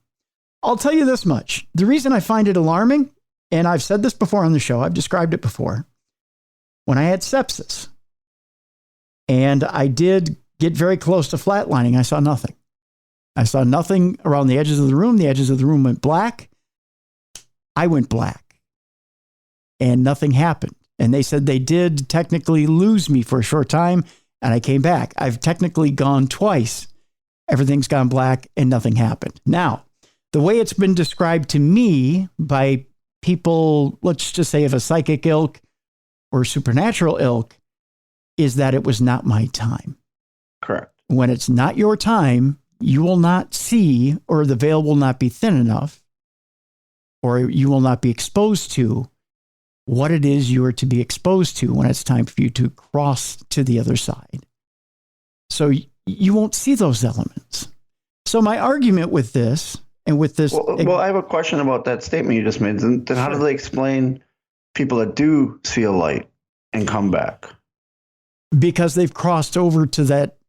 They've gotten to that point where they've crossed over to that other side, and then they've come back. In other words, maybe it was just meant to be that time, but then not meant to be that time. In other words, you've crossed over, or you've crossed that threshold unknowingly, unwittingly, and then something pulled you back. Naively. Realized, hey, you're not right. It's not your time yet. Okay. Right. Naively, or you stepped somewhere where you weren't meant to step. You know, all kids do it, right? Yeah. When kids are naively playing, sometimes they get into danger they're not meant to get into. You fall through the ice on a frozen pond. Or you fall into water that you're not supposed to fall into, or you go into your dad's garage and you cut yourself on a tool you weren't meant to be playing with. We all make mistakes, or we all get into areas we're not supposed to get into. That's one of those areas that sometimes you're not meant to get into, but you're snatched by an adult or a presence that grabs you back and says, no, you're not supposed to be here. Let me put you back where you're supposed to be. Gotcha. Okay. That's why some people go a little bit further. At least that's what it's been explained to me. That's why some people go a little bit further than they're supposed to go, and they got put back to where they're supposed to be, which is this life. And sometimes you get that glimpse of that other side that's so beautiful. And, I want to be there. I want to be there. That's why you get that feeling like a little kid. Oh, but I've seen what it's like to be an adult. Remember when you're a kid? Oh, I want to be an adult so bad. I want to be an adult so bad. Because you think you see something that you want to be so bad. And then we get to be an adult and we go, well, holy shit, there's a responsibility there. And, you really know what this isn't what I thought it was. Right. But we'll know when we get there what it truly is. I think that's the way it is as well with the other side and death. We'll know what it is when we get there, but let's not be in such a hurry to get there. Exactly. Right. So I think it's much of the same. And like that, we're set up with that model with life from childhood to adulthood as we are with life to death. I know I'm kind of getting on my soapbox and a little bit esoteric, but I think that's much the lesson here as it is in the other world. Yeah, and I don't want to do a VR simulation to simulate what it could possibly be like. And because it's a simulation and they don't know for sure. Right. And much with exactly. And much and like I was going to put on your point there, much like with art is subjective and it's an interpretation. This is one man's interpretation of what he thinks death is. Yeah. Maybe based on an experience he's had. I could put together an art piece based on what I've had, but it's not accurate. That was your experience. Exactly. That wasn't the lady in the room next to you that had the same near-death experience and came out and was like, oh, it felt like marshmallows and tasted like caramel and I just want to be there again. And you're like, no, this is how it was for me. Yep, you got it. That's exactly what it is. It's a subjective experience that someone's built an art piece on. And this artist wants you to experience what he's experienced. Correct. That's all it is. Let's move on. We're getting down to the last couple of stories here for Supernatural News. We have a Parashare story as well. You know what? We're going to do that Parashare story right after this story. I want to tell you about an interesting paranormal group in Dallas. Okay. And Dallas is a great city. It is. Very great city indeed. And this paranormal group is actually a group of veterans. Oh, okay. Yeah. Navy vets, to be specific. They're investigating the paranormal in Dallas. That's cool. For most paranormal investigators, the holy grail of evidence is capturing a full-body apparition on video. That would be quite an accomplishment for members of the Ghost Warriors, which is the name of the group in Dallas. That's a really cool name. That is, and it goes right along with them being vets, too. That's right. Ryan Smith is the founding member of Ghost Warriors. He says, I maintain that's cool. Although for investigative wise, it doesn't tell me anything as far as a full body apparition. He says it doesn't give me a name, who it is, why they're here, so we can try to find a resolution. That's why the team has made multiple trips to an undisclosed apartment in Dallas to provide its residents with closure to the unexplained activities occurring within. Duke Christensen and his 15-year-old son, Jared, have lived there for about 5 years. They started noticing unexplained activity about a year after moving in. All kinds of weird stuff. Shadows going back and forth, noises, the TV going off and on, said Duke. One incident I have on TiVo, we heard a hissing noise, ha, and recorded it. I put stuff in my room, and I kid you not, I go back in there, and it's moved to a different spot, Jared added. I've also seen shadows. Temperature changes, footsteps, creaking noises. It all contributed to a growing sense of unease in their home. Duke said, I'd just like to feel comfortable here. Who it is, what their intentions are. Do they need help finding the way to go? Are they not aggressive so I can sleep better? When he goes to his mom's on the weekend, I sleep on the couch because I don't want to be alone back there. I still get this weird feeling of like someone is watching you from the corridor all night, like someone's staring at you all night, Jared said. Unable to reach their own conclusions, Duke reached out to the Ghost Warriors based out of Silverton. The former U.S. Navy members offer their services primarily to provide answers for the unexplained, and they do it free of charge. Smith and his co-investigator, Derek Bratton, met on the Facebook group page for PNW Paranormal. After realizing their shared fascination with the paranormal, they formed their own team in 2021. They have since had a dozen clients, but not all calls for them to investigate get past the initial phone consultation.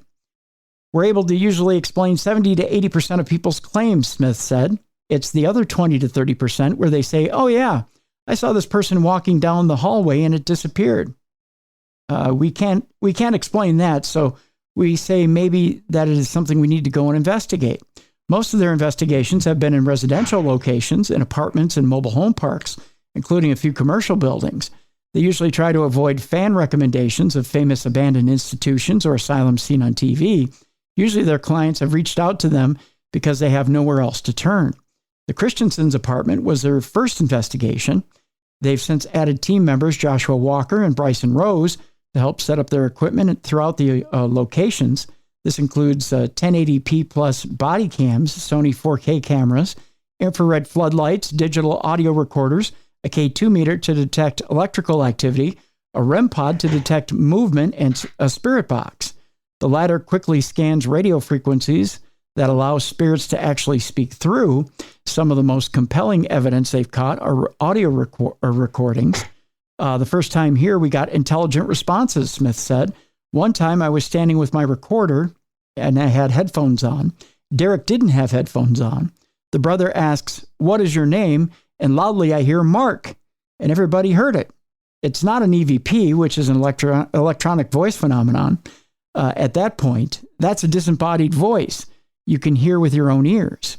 So far, a big part of their investigation and research hasn't turned up anything special about the location within Dallas. The varied amount of evidence has led a theory of transient activity. We caught women's voices and children, Smith said.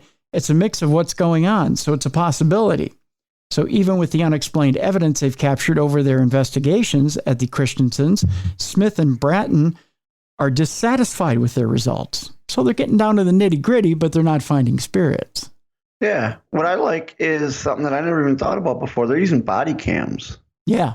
Which is really creative. Yeah, absolutely. He says, I'm more frustrated when we capture paranormal stuff that I can't explain, Smith said. I'm trying to provide answers, and now I don't have an answer. It's just a different kind of approach. If you're looking for something, odds are you're probably going to find it, which means you're coming in with a preconception. For us, we come in and assume there's nothing going on. Then when all of a sudden something happens, we're legitimately surprised.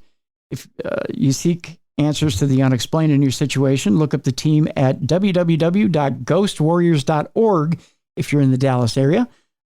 They'll try to provide answers and closure for the living and non-living so that they can move on. I tell you what, I'm going to try and look them up and see if we can get them on a future episode of the show here.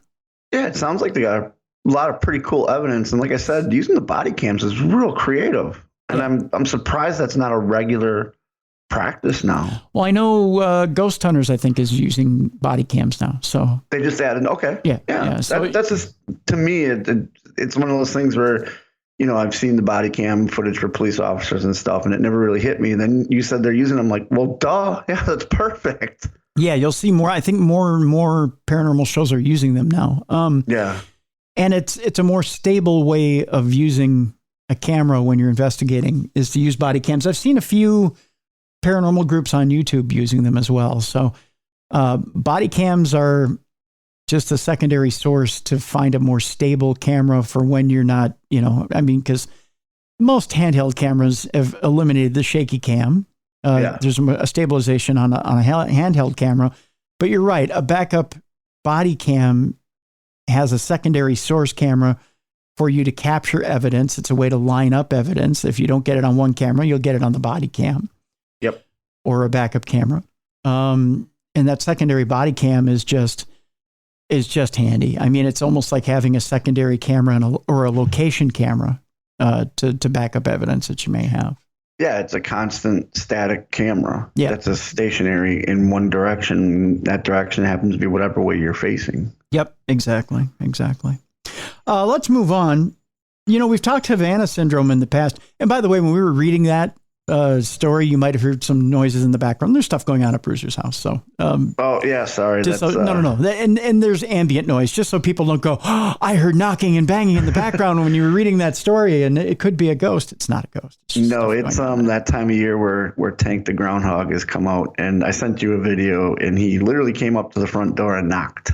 Ah, okay. There you go. So Ziggy and Talia are letting Mrs. Bruiser know, hey. Yep. Tank is here.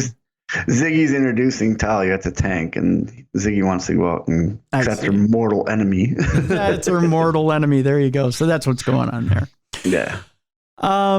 We got Parashare, you said. Oh, yes, Parashare. Yes, we'll do Parashare before we talk about Havana syndrome.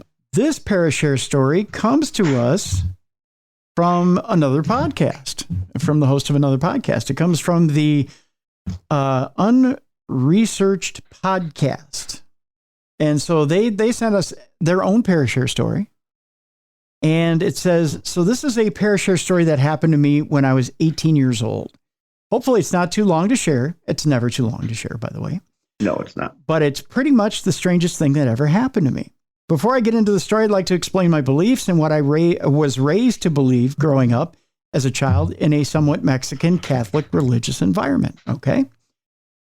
It says, I was raised to ignore any sort of ghostly things because the idea is to not give them any energy, because I was told there was no such thing as ghosts per se, but only demons trying to influence you and tempt you away from the Bible.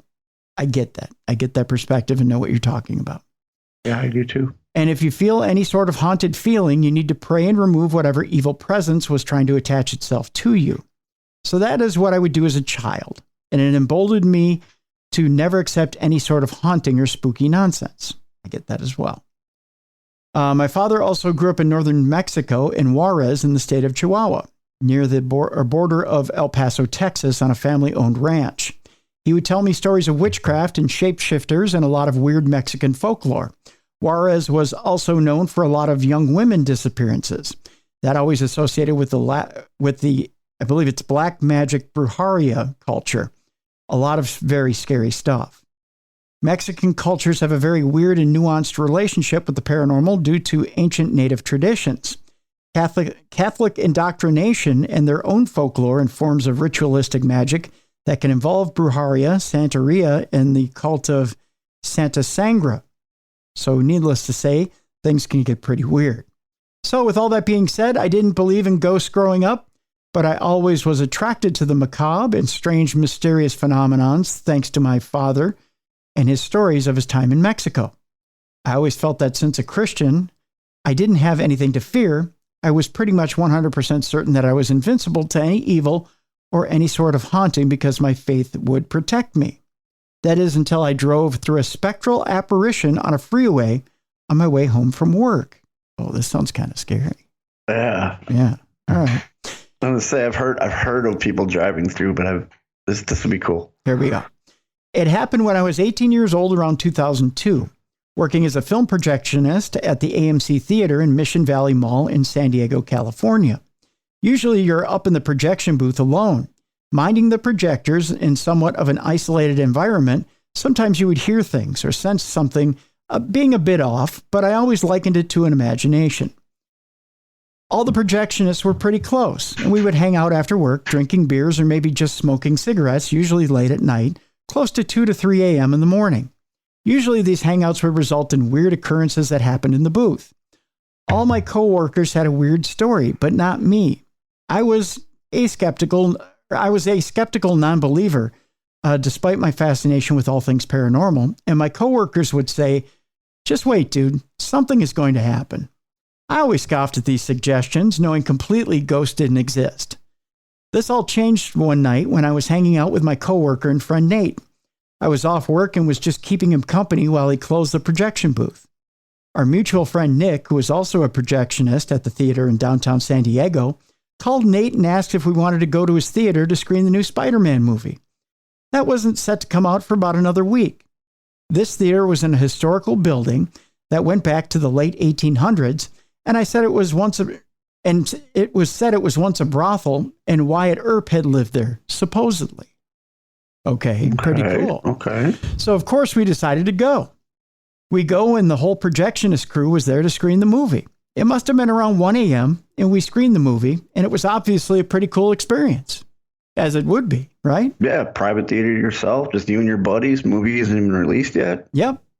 But as I, along with Nate, Nick, and 3 other guys, watched the movie were getting ready to leave, the conversation shifted to hauntings in the booth. This was an old building in the middle of downtown San Diego, so it did have a history. Every single person had a harrowing haunted experience, but I scoffed at it all. This was also close to the time when The Exorcist was re-released into theaters, and everyone except for me swore that when the movie was shown, weird things would happen. My buddy Nick straight up told me, "Dude, it's real. Weird stuff happens in the booth at night. I can't even explain it." I assured him that he imagined it all, and eventually we started to make our way home. I lived in southern San Diego at the time, close to the border, and I wasn't familiar with downtown San Diego at the time. And it was being close to 4 a.m. in the morning. I got lost, and I ended up on the wrong freeway that would get me home. So I eventually ended up on the 163 North Freeway, where I should have been on the 5 South. Being lost, I know I just have to make my way to any freeway headed south. I eventually get on the 15 South, which turns into the 5 South, which would take me to my house. Okay, boring freeway talk out of the way. This is where my life changed forever. This reminds me of that skit, The Californians on SNL, where you take this to that highway to the other highway and get to there. Do you remember that skit, The Californians on SNL? Yep. Yeah, okay. There's a portion of freeway before the 15 South that merges into the 5 South without any streetlights. And the only thing that lit the road was your car's headlights. I was also the only car on the road at around 4 a.m, and there was a slight fog, and it was a very eerie drive on an unfamiliar highway. I was thinking about all the talk of ghosts and hauntings and kind of scoffing at it all. Then suddenly, out of nowhere, a figure in all white appeared in front of my car. I drive completely through the spectral figure, and I can still remember the exact moment like it is imprinted on my brain. The figure appears, dressed in almost a white robe with long brown hair, almost angelic to this day. The way I would describe the ghostly figure is of like those old depictions of Jesus in his robes, preaching to his disciples. As I drive through the figure, I slam on my brakes, seriously thinking I just ran over someone in the middle of the freeway. And in a panic shock, I pull over to the side of the road, and I'm in almost a complete panic attack. I think I seriously just ran over someone. So I get out of my car. I go to where I think I just hit someone, going up and down the freeway at 4 a.m, yelling out loud, "Are you okay? Are you okay? Where are you?" I'm in full-blown panic mode. I'm walking up and down the freeway in almost complete darkness and a weird slight fog, just trying to get to this person who in my mind I just ran over. I'm walking up and down the freeway for at least 30 minutes, but nothing. Not a damn thing. I walk back to my car and there's no damage, no impact, no indication of any accident. I'm trying to rationalize what just happened and I can't. I didn't feel any impact of hitting someone. There's no damage or signs that I hit something. But I know in my mind a figure appeared in front of me and I drove right through it. I know that I saw someone in front of me. Now I'm scared. I can't make sense of this situation. I don't believe in ghosts, and there has to be some rational explanation. But there isn't one. I still think about how long I walked up and down that freeway. It was hopeless. And I decided to just drive home at that point. I'm in a complete daze, just totally uncertain and uncomfortable about what I just experienced. It's probably about 5 a.m. when I arrive home, just as my mom was getting up and ready for work. Now I'm sitting on the couch and I'm completely out of my head. And she would just tell me later that I was just sitting there with a glazed look, almost in a trance.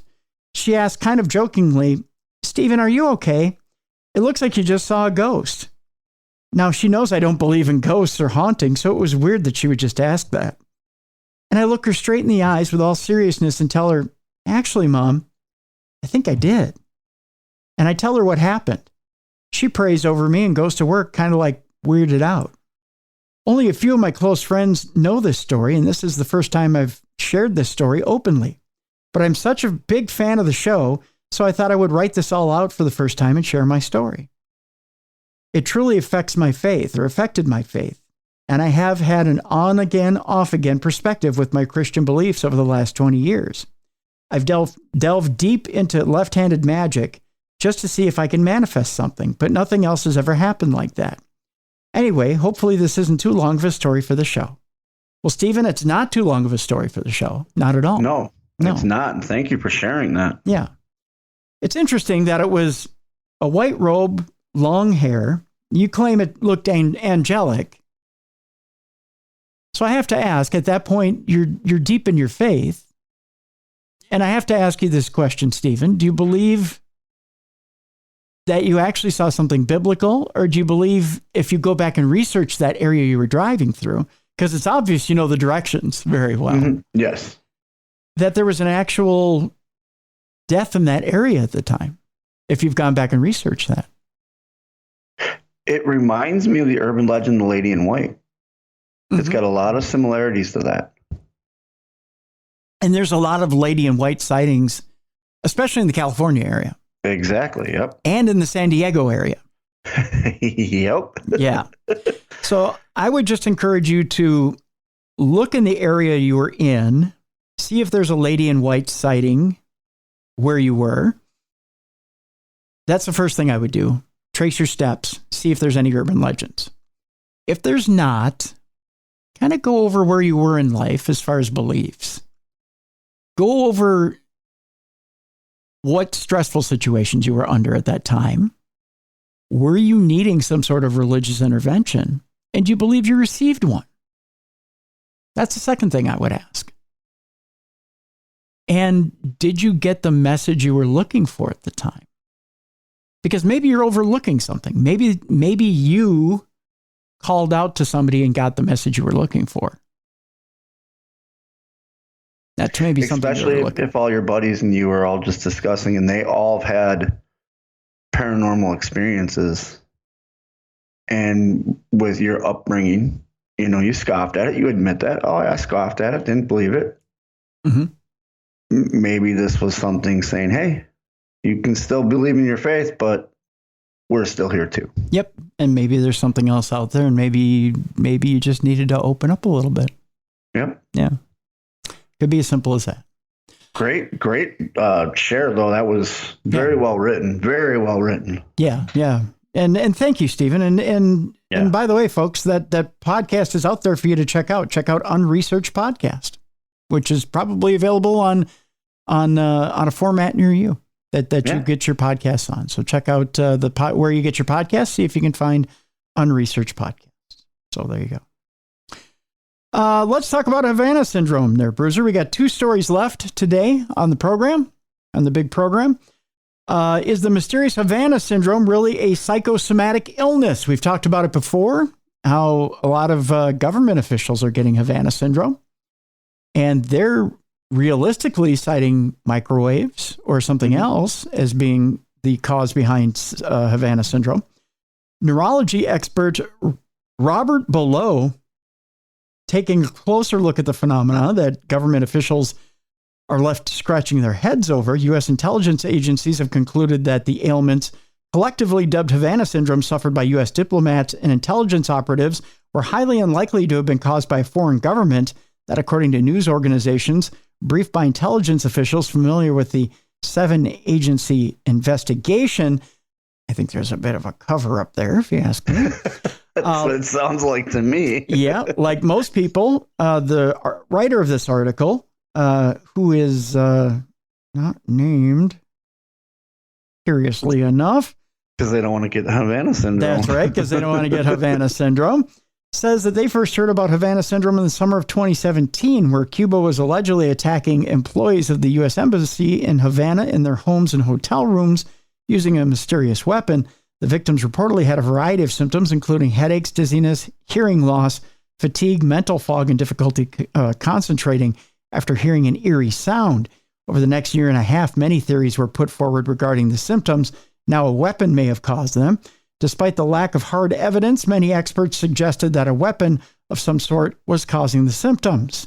The person writing the article is an emeritus professor of neurology who studies the inner ear, and their clinical focus is on dizziness and hearing loss. When news of the events broke, the writer was baffled, but after reading descriptions of the patient's symptoms and test results, they began to doubt that some mysterious weapon was the cause. They've seen patients with the same symptoms as the embassy employees on a regular basis in their dizziness clinic at the University of California, Los Angeles. We call it UCLA in the business. Most have psychosomatic symptoms, meaning the symptoms are real but arise from stress or emotional causes, not external ones. With a little reassurance and some treatments to lessen the symptoms, believe it or not, they got better. The available data on Havana syndrome matches closely with mass psychogenic illnesses, more commonly known as mass hysteria. I don't know that I buy that either. I don't buy that. No. I'm sorry. I get mass hysteria, but the coincidence that it would happen, it's just U.S. Embassy employees. Right. You know what I mean? Or government officials that are tightly tied to inside government workings, like spy officials or they're getting together and all of this is what's happening. Oh, it's happening to me too. I don't buy that. Right. So the author of the article, who goes unnamed, conveniently enough, wants to know what's really happening with so-called Havana syndrome. Well, they cite that in late December of 2016, an otherwise healthy undercover agent in his 30s arrived at the clinic of the U.S. Embassy in Cuba, complaining of headaches, difficulty hearing, and acute pain in his ear. The symptoms themselves were not alarming, but the agent reported that they had developed after he heard a beam of sound that seemed to have been directed at his home. As word of the presumed attack spread, other people in the embassy community reported similar experiences. A former CIA officer who was in Cuba at the time later noted that the first patient was lobbying, if not coercing, people to report symptoms and to connect the dots. Patients from the U.S. Embassy were first sent to ear, nose, and throat doctors at the University of Miami and then to brain specialists in Philadelphia. Physicians examined the embassy patients using a wide range of tests to measure hearing, balance, and cognition. They also took MRIs of the patients' brains. And the 21 patients examined, 15 to 18 experienced sleep disturbances and headaches, as well as cognitive, auditory, balance, and visual dysfunction. Despite these symptoms, brain MRIs and hearing tests were normal. A flurry of articles appeared in the media, many accepting the notion of an attack. From Cuba, Havana syndrome began to spread around the globe to embassies in China, Russia, Germany, and Austria, and even to the streets of Washington. Initially, many experts and some of the physicians suggested that some sort of sonic weapon was to blame. The Miami team study in 2018 reported that 19 patients had dizziness caused by damage to the inner ear from some type of sonic weapon. This hypothesis has, for the most part, been discredited due to flaws in the studies. The fact that there is no evidence that any sonic weapon could selectively damage the brain and nothing else comes to mind, and also because biologists identified the sounds and recordings of the supposed weapon to be a Cuban species of cricket. No. I don't know that I buy that either. Some people have also proposed an alternative idea, which is a microwave radiation weapon, which does make sense because I believe it was 60 Minutes that actually came up with the technology and showed the technology being used. Right, and it was working. Yes, and it was working. The hypothesis gained credibility when in December of 2020, the National Academy of Science released a report concluding that pulsed radio frequency energy was a likely cause for symptoms in at least some of the patients. If someone exposed to high energy microwaves, they may sometimes briefly hear sounds. There's no actual sound, but in what is called the Frey effect, neurons in a person's ear or brain are directly stimulated by microwaves and the person may hear a noise.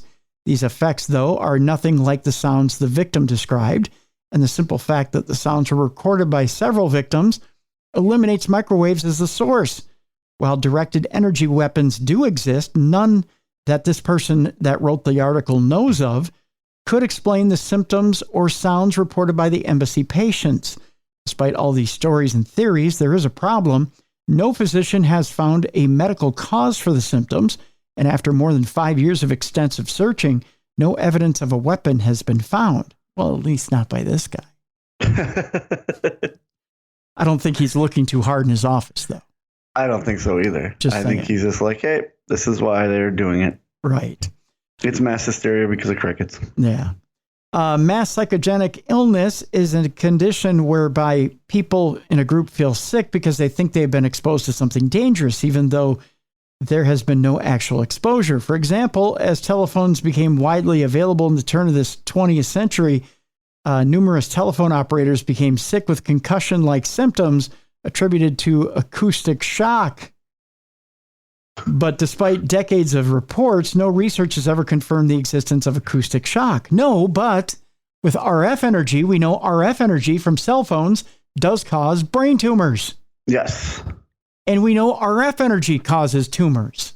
Correct. So to deny one and basically affirm the other is kind of asinine. Exactly. So I don't know where this guy is going. Mass psychogenic illness typically begins in a stressful environment. Sometimes it starts with an individual with an unrelated illness, believing something mysterious caused their symptoms. This person then spreads the idea to people around them and even to other groups, and it is often amplified by overzealous health workers in the mass media. Of course, the evil mass media. Well-documented cases of mass psychogenic illness, like the dancing plagues of the Middle Ages, have occurred. I can't believe he's going there. Have occurred for centuries and continue to occur on a regular basis around the world. These symptoms are real, the result of changes in brain connections and chemistry that can also last for years. It says here, the story of Havana syndrome looks to this person who wrote the article like a textbook case of mass psychogenic illness. It started from a single undercover agent in Cuba, a person of what the author imagines is a very stressful situation. This person had real symptoms, but blamed them on something mysterious, strange sound he heard. He then told his colleagues at the embassy, and the idea spread. With the help of the media and, the evil media and medical community, the idea solidified and spread around the world. I don't know about the world. It checks all the boxes. I think we'll cut it off there. If this guy's so sure, put your name on the article. That's right. But exactly. Thank you, Bruiser. If you're so sure, put your name on the article and see what happens. Exactly, because it sounds like a load of bunk to me. That's right. That's right. I lied. That's the last story in supernatural news for today. Okay. Bruiser, I'm looking for a palate cleanser. Do you have any? What do you got going on here for the weekend? I'm taking the weekend off. I am sore and beat up, and I'm going to celebrate Ziggy's birthday. So we are doing nothing, and I'm enjoying it. Oh, well, there you go. There you go. So Ziggy's birthday is this weekend. Oh, you know what? I do have a bit of a palate cleanser for you. For the end of the. Speaking of Ziggy's birthday, I have one in honor of Ziggy for this weekend. It's not good though. We need real dogs, folks, because the killer robot dogs are out there. I saw this video. This video is terrifying. And they're controlled by soldiers' minds. They're being trialed by the Australian Army. Soldiers controlling a robot dog with their mind are patrolling a dusty road, and they sweep. There's a video out there. They're sweeping a dilapidated building. It may sound like science fiction, but as a scene of a real-world demonstration, the Australian Army has perfected mind-controlling abilities with 8 sensors neatly packed inside a helmet that work in tandem with a Microsoft HoloLens. Yeah, I saw this video, and literally right before we started recording, and it terrified me. The innovation features an AI decoder that translates a soldier's brain signals into explainable instructions that are sent to the robotic quadruped, allowing humans to stay focused on their surroundings. A new video shows military personnel conducting a simulated patrol clearance using the robot dog, which was instructed to sweep a facility using what it read from a person's brainwaves with 94% accuracy, Bruiser. It's terrifying. Terrifying. The system was developed by the University of Technology, Sydney, that first unveiled the innovation last year. but recently published a new paper detailing the work. The user used our Augmented Brain Robot Interface, or ABRI, platform to control the robot systems. Yikes. The ABRI platform also allows the user to interact with machines, robots in more natural forms, which is better than the conventional brain-computer interface application setting, which requires users to remain stationary. Researchers describe the ABRI platform having 4 main components: devices for interfaces, a mobile EEG system, a single-board computer, and a robot system. The previous work announced last year demonstrated that technology collecting EEG signals from the frontal region of the head using non-invasive epitaxial graphene sensors on silicon carbide on silicon with an unpatterned surface. Fancy speak for you can make that sumbitch sing while you're running. By the way, this thing basically will go play fetch. It'll go grab your nuts and it'll swing you around like you're square dancing. We'll put up the link on this on the description of the program as well. Yeah, the video is terrifying. You can watch the video and be terrified all day long. That's how we'll end Supernatural News today. Good old palate cleanser by terrifying. Yeah. Listeners. So go adopt a real puppy over the weekend, and yes. For Ziggy Starpup's birthday, go get a real dog instead of a robot dog. Yes, please. Yeah, that's how we'll end today's show. Happy birthday, Ziggy Starpup! 1 year young. By gosh, so you're training students? Yep. Every Monday and Wednesday at the AML Training Center in Winston-Salem, North Carolina. So if you want to be a professional wrestler and learn from the best, get a hold Come on out. Yeah. That's right. Get a hold of Beer City Bruiser and learn from the best. Yeah. Become a professional wrestler. Yeah. I'm taking off. Like I said, taking off this weekend. I'm beat up. That's right. I am, let's see, this weekend, I am going to be just taking it easy. Tomorrow on the show, Dr. Richard Gallagher will be on. We'll be talking demonic foes. I was saying, you're going to talk devil stuff, aren't you? Devil stuff. We're talking about the devil tomorrow on Darkness Radio. So that's coming up on tomorrow's show. Lots of good stuff coming up for you to close up. Actually, we're closing up March with the devil, and then we got lots of good stuff coming into April. So yeah, coming up on Easter, we'll lighten it up a little bit. We had to get the devil in there leading up to Easter. Given the devil is due, and then we'll lighten it up for Easter. There we go. Yeah. Maybe we'll get some good stuff in for Easter to lighten stuff up for the Easter weekend. Yeah, why not? Yeah. So we'll talk devil before Easter. Get that out of the way, and then we'll talk good stuff for Easter. And then we've got some really good stuff coming up in April. So not like we don't have good stuff all the time, but yeah. We've got really good stuff coming up in April. It's going to be great. It's always great. Also want to remind you folks to patronize our advertisers. Be sure to give them your business because they're giving us our business and keeping us on the air. So advertisers like HelloFresh, Manscaped, Microdose Gummies, and good old Blue Chew, right? Yeah, good old Blue Chew. Yeah, Blue Chew tablets. So give them your business. As they are giving us their business and supporting the program, letting us know that we are a valued part of your podcast listening. So be sure to go out and support them as well. We appreciate it. We appreciate you. We appreciate you for being here. We want to remind you also not to hoard your podcasts. Be sure that you're listening to your podcast on a regular basis. Don't keep them any longer than 2 weeks, folks. Yeah. Make sure you listen. Because that's how the demographic works. That's right. That's how we keep ourselves fresh and lively and on the air. If you don't listen to a podcast within 30 days, well, it just doesn't count towards our statistics. So yeah. So we appreciate it if you listen within a couple of weeks. So that's what your buddy Bruiser and Cruiser ask of you, that you listen within a couple of weeks of getting the download. So. There you go. That's all we got for today. Tomorrow, Dr. Richard Gallagher and Demonic Foes right here on the best in paranormal podcasting. This is Darkness Radio.